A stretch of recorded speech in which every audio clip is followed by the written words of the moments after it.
Good morning everyone, আমি প্রিয়াঙ্কা। আমার চ্যানেলের ছোট্ট একটা পরিবারের আরও একটি নতুন ভ্লগে আপনাদের সকলকে স্বাগত। আশা করি আপনারা সকলে ভালো আছেন, সুস্থ আছেন। আমরাও ভালো আছি। বোলপুরের দ্বিতীয় দিন চলুন আপনাদের সঙ্গে শেয়ার করা যাক। আমরা পরের দিন সকাল 10টার মধ্যে স্নান টান কমপ্লিট করে রেডি হয়ে টোটো নিয়ে বেরিয়ে পড়লাম বোলপুরের চারিদিকের সৌন্দর্য দেখার জন্য। তো প্রথমে আমরা রাস্তার পাশ দিয়ে যে যাচ্ছিলাম, এইখানটা হচ্ছে বিশ্বভারতী ক্যাম্পাস। মানে আলাদা করে কোনো বিশ্ববিদ্যালয় বিশাল বড় নেই, পুরোটা জুড়েই বিশ্বভারতী ক্যাম্পাস। তো এই জায়গাটায় ছোট ছোট মানে ছেলেপুলেদের এখনও পর্যন্ত মাস্টারমশাইরা খোলা আকাশের তলায় বসে যে সহজপাঠের অ আ ক খ সেগুলি এখানে বসেই নাকি পড়ানো হয়। এই জায়গাটার নাম হচ্ছে ছাতিমতলা। এই জায়গাটায় রবি ঠাকুর বসে কবিতা গান লিখতেন। তো জায়গাটা বেশ সুন্দর জানেন, একদম নিরিবিলি নিস্তব্ধ। আর এই পাশ দিয়ে চলে যাচ্ছে বয়েজ হোস্টেল, এটা বিশ্বভারতী ক্যাম্পাসে। আর এই জায়গাটা, এই ঘরটার নাম হচ্ছে মেন শান্তিনিকেতন। এইখানেই রবি ঠাকুর থাকতেন। আর এইটা হচ্ছে নোবেলজয়ী অমর্ত্য সেনের বাড়ি। তো এখানে আপাতত কেউ থাকে না। আর এই যে জায়গাটা দেখতে পাচ্ছেন, এই যে তাল গাছ দিয়ে এই ঘরটা ঘেরা রয়েছে, ঘরের ঠিক মাঝখান দিয়ে তাল গাছ। ওই যে কবিতাটা আছে, তাল গাছ এক পায়ে দাঁড়িয়ে সব গাছ ছাড়িয়ে উঁকি মারে আকাশে, মনে সাত কালো মেঘ ফুরে যায় একেবারে উড়ে যায় কোথা পাবে পাখাসে। এই কবিতাটাই নাকি এখানে বসে লিখেছিলেন আমাদের রবি ঠাকুর। তো আমরা এখন চলে যাচ্ছি, একটা মিউজিয়াম মতন আছে সেইখানে। আর রাস্তার যে মেন রাস্তার পাশ দিয়ে নিচু যে লালমাটি মোড়ামের রাস্তা, সেখান থেকেই টোটোটা যাচ্ছিল দেখে ভীষণ ঝাঁকুনিতে ভিডিওটা অনেকটা কাঁপছিল। তো আমরা এখন চলে আসলাম সৃজনী শিল্পগ্রাম। এইখানটায় বেশ সুন্দর জায়গাটা চারিপাশের। এখানে টিকিট এন্ট্রি করে ঢুকতে হয়, মানে অ্যাডাল্টের টিকিটের দাম নেয় 30 টাকা করে, আর বাচ্চা চাইল্ডের দাম 5 টাকা বা 10 টাকা এই রকম। আর আমরা টিকিট কাটলাম, 4 জনের টিকিট কেটে এবার প্রবেশ করে নিয়েছি। এইখানে বিভিন্ন পশ্চিমবঙ্গের বিভিন্ন শিল্প, যেমন ধরুন শিল্প সংস্কৃতি, যেমন আসাম, বিহার, উড়িষ্যা, পশ্চিমবঙ্গ, এই রকম করে এক একটা পার্ট সুন্দরভাবে তুলে ধরেছে কিন্তু এই জায়গাটার মধ্যে। আর এখানে বিশ্বভারতী ক্যাম্পাসের স্টুডেন্টরা আসে, বিভিন্ন যে কি বলবো, ওই মূর্তিগুলি আছে সেগুলিকে রং করা থেকে ওরাই করে। তো কিছু মেয়ে করছিল, আমরা সেগুলি তুলেছি। আর এইখানটাতে একদম লাল শালুকে ভরা, বেশ সুন্দর জায়গাটা, খুব সুন্দর কিন্তু মেনটেন করে রেখেছেন ওনারা। তারপরে এখান থেকে আমরা বেশ ঘুরে ঘাড়ে চলে গেছিলাম বোলপুর রাজবাড়িতে। আর এইখানে বাঁশঝাড়ের তলায় বসে একজন খুব সুন্দর একতারা বাজাচ্ছিলেন। আর এই জায়গাটাও ভীষণ সুন্দর। সেই যে শালুক ফুলগুলি দেখলাম এখানটায়, ঠিক তার মানে ছোট্ট একটা ব্রিজ মতন করা আছে। আর এই যে দেখছেন মূর্তিগুলি, এগুলি না ভীষণ সুন্দর, বহু যুগের পুরনো, তবে খুব সুন্দর করে মেনটেন করে রেখেছেন ওনারা, মানে বিশ্বভারতী ক্যাম্পাসের লোকজনরা। আর এই যে দেখতে পাচ্ছেন স্ট্যাচুগুলি, এগুলি কিন্তু বহু পুরনো হলেও ভীষণ সৌন্দর্যে পরিপূর্ণ, মাধুর্যে ভরা ছিল। দেখে বোঝাই যাচ্ছে যে বহু যুগের পুরনো, কিন্তু ভীষণ সুন্দর। আর আমার ছোটো মেয়ে দেখুন, ওদের ধরে ধরে বেশ সুন্দর ছবি তুলছিল, ভিডিও করছিল। তবে এক একটা এখানে যে প্রচুর শিল্পকলার কি বলবো ছবি ফুটে উঠেছে, সেটা আমরা এই মূর্তিগুলি দেখেই বুঝতে পারছি। আর এই গাছটা দেখুন, এই গাছটাতে এত সুন্দরভাবে শিল্পকার্য ফুটিয়ে তুলেছেন, আঁকা। সত্যি এসবগুলি কিন্তু কলকাতার ব্যস্তমূলক শহরে ভীষণই মিস করি আমরা। এরা হচ্ছে বিশ্বভারতী ক্যাম্পাসের স্টুডেন্ট। তো ওরাই এই গাছটাকে সুন্দর করে রং করছে। দেখুন বেশ সুন্দর লাগছিল কিন্তু জানেন, সকালটায় যখন ওরা রং করছিল আর সোনার রোদটা এসে যখন পড়ছিল, বেশ একটা অন্যরকম অনুভূতি। তবে যারা গ্রাম বাংলাকে ভালোবাসেন, যাদের এই নিস্তব্ধতা, তারপরে এই শান্তিপ্রিয় প্রকৃতি পরিবেশ পছন্দ, তাদের কিন্তু বোলপুরটা বেশ ভালোই লাগবে। ওই দূরে একখানা আগেকার দিনের গরুর গাড়ি রাখা এখনও পর্যন্ত, তবে গাড়িটা কিন্তু বেশ সুন্দর করে যত্ন করে রেখেছে। খোলা আকাশের নিচে থাকলেও জায়গাটা বড়ই সুন্দর। আর এখানে এক এক রকম এক একটা জিনিস, মানে জিনিস বলাটা ভুল, যেমন এই যে বাঁকুড়া পুরুলিয়ার টুসু নাচ, ভাদু নাচ, এগুলি সেইখানে ফুটিয়ে তুলেছে। দেখুন, এটা হচ্ছে ভাদু, তার পরেরটা ছিল টুসু, এই রকম। আর ভিডিওটা এখন আমার বড় মেয়ে করছে। এই যে আমি বলেছিলাম পশ্চিমবঙ্গের বিভিন্ন শিল্প সংস্কৃতি এখানে ফুটিয়ে তুলেছেন, সেটাই আমরা আস্তে আস্তে দেখতে যাচ্ছি। আর গাছের গোড়াগুলি সুন্দর করে বাঁধিয়ে সুন্দর করে এঁকে রেখেছে কিন্তু এখানকার স্টুডেন্টরা। এইখানে চলে আসলাম, এটা হচ্ছে টুসু। বাঁকুড়ায় আমরা সবাই জানি বাঁকুড়া পুরুলিয়ার টুসু ডান্স কতটা বিখ্যাত। আর এইখানে গ্রাম বাংলার ঢেকিতে যে আমরা জানি ধান ভাঙে, চাল গুঁড়ো হয়, গম গুঁড়ো হতো, সেই ঢেকি এখন তো মিক্সিতেই হয়ে যায়, গ্রাইন্ডারেই হয়ে যায়, তবে আগেকার দিনে এই ঢেকিতেই কিন্তু হতো, সেটাই এখানে তুলে ধরার চেষ্টা হয়েছে।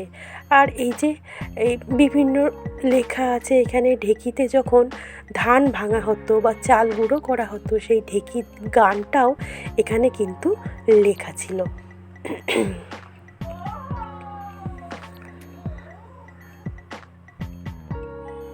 এই জায়গাটাও বেশ সুন্দর, নিস্তব্ধতা, চারিদিকটা সৌন্দর্যে পরিপূর্ণ ছিল। আর ওই যে দেখছেন মাঝে মধ্যেই এক একজন বাউল বেশ সুন্দর একতারা সুর বাজিয়ে, মন খারাপ নিয়ে আসলেও এখানকার সৌন্দর্য দেখে মন কিন্তু নিজে থেকেই ভালো হয়ে যায়। আর এই পাশে একটা পুকুর ছিল, পুকুরের মধ্যে অনেকগুলি রাজহাঁস ছিল জানেন। আর এই যে আপনাদেরকে বললাম না, পশ্চিমবঙ্গের বিভিন্ন রাজ্যের শিল্প সংস্কৃতি, আর এই ঘরের ভেতরে জানেন বেশ কিছু অ্যান্টিক জিনিসপত্রও রয়েছে। আমরা একটা ঘরেই ঢুকেছিলাম, সবকটা ঘরে ঢুকিনি, কেন বারবার জুতো খুলে ঢুকতে হচ্ছিল। আর আঁকাগুলি খুব সুন্দর। ওই যে বললাম একটা এর ভেতরে ছোট্ট পুকুর আছে, সেই পুকুর পাড়ে আমরা এখন যাচ্ছি রাজহাঁসগুলি দেখতে।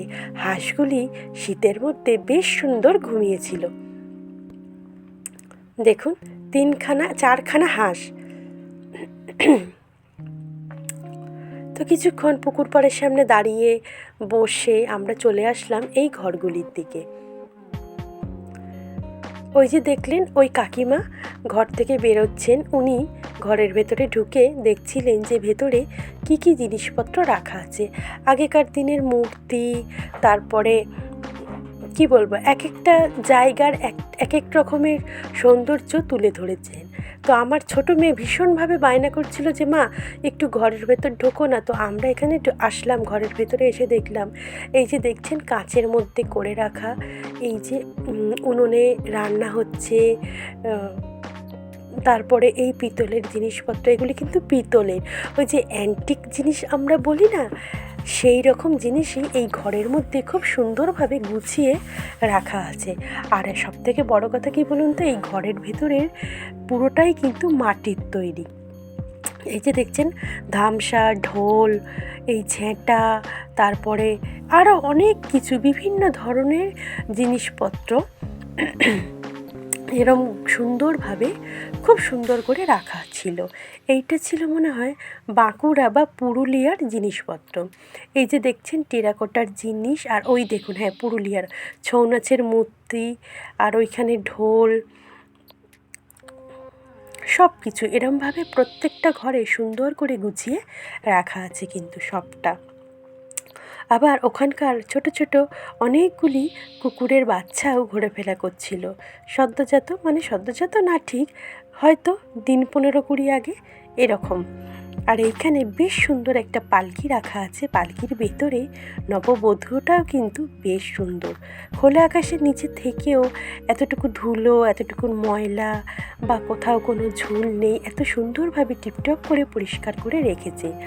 আর এইটা আমাদের পশ্চিমবাংলা। পশ্চিমবাংলার ভেতরে কী কী জিনিসপত্র থাকে বা আছে, মা দুর্গার মূর্তি থেকে সব কিছু এখানে সুন্দর করে সাজিয়ে রাখা। তবে আমরা এই যে বললাম খালি একটা মাত্র ঘরের মধ্যেই প্রবেশ করেছি। এই যে দেখছেন পশ্চিমবাংলার মা দুর্গার মূর্তি এত সুন্দর করে আমাদের শিল্প সংস্কৃতিকে তুলে ধরেছে, সত্যি দেখে চোখ জুড়িয়ে যায়।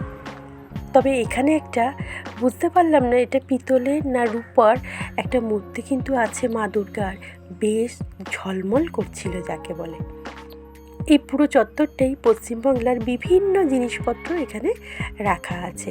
তো আমি ঘরের সামনেটা থেকে যতটা পেরেছি ভেতরের দৃশ্যটা আমার ক্যামেরা বন্দি করার চেষ্টা করেছি, সবই আপনাদের দেখার জন্য।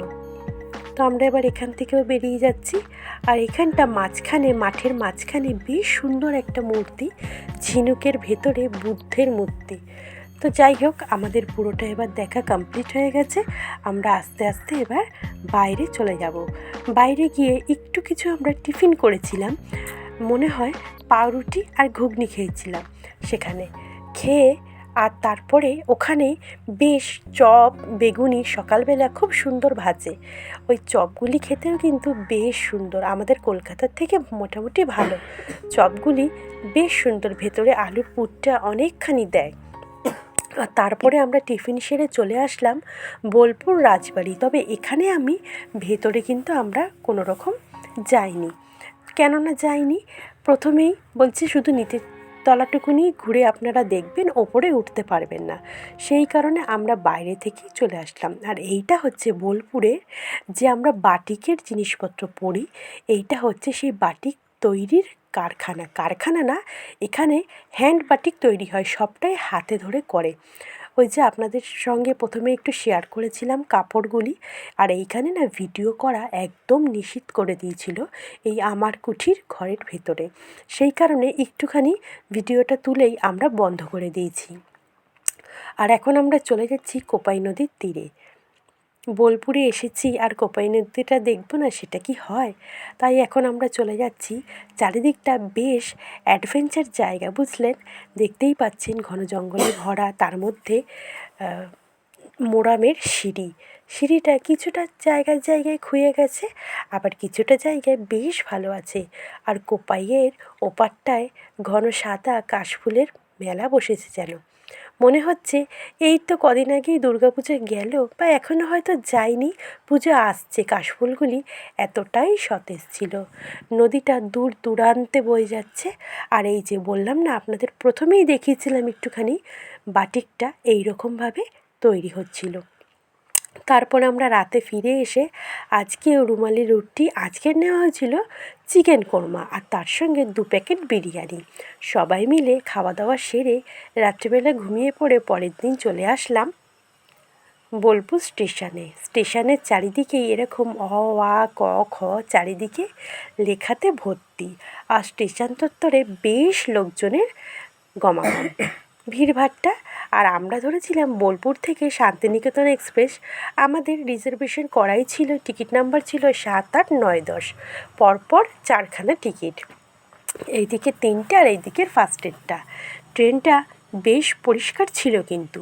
আর ওই যে দেখছেন আমার মেয়েরা, আপনাদের দাদা ভাই একটুখানি হেঁটে দেখতে গেল, ঠিক টাইম মতোই ট্রেনটা ছেড়ে দিল। বোলপুরকে টাটা করে বিদায় জানিয়ে আমরা ট্রেনে চেপে পড়লাম। উদ্দেশ্য হাওড়া, বাড়ি তো ফিরতেই হবে। কোপাইয়ের ওপর দিয়ে দেখুন ট্রেনটা কি সুন্দর নিস্তব্ধ বেগে ছুটে চলেছে, মনে হয় যেন এক্ষুনি ট্রেনটা এক দৌড়ে চলে আসবে হাওড়া স্টেশনে। তো যাই হোক, ট্রেনে চড়তে সবারই ভালো লাগে। ট্রেন থেকে নেমে এখন বাসে করে ফিরছি বাড়িতে। আর হাওড়া ব্রিজের ওপরে গঙ্গাটা দেখতে প্রত্যেকবারই কিন্তু ভীষণই সুন্দর লাগে, সেটা বলার কথা কিছুই নেই। তো তো চলুন আজকের মতন ভিডিওটা এখানেই শেষ করলাম। আশা করি ভালো লাগবে। ভালো লাগলে অবশ্যই চ্যানেলটা সাবস্ক্রাইব করে পাশে থাকবেন। আর ভিডিওটা দেখার জন্য থ্যাংক ইউ সো মাচ। টাটা, সবাই ভালো থাকবেন।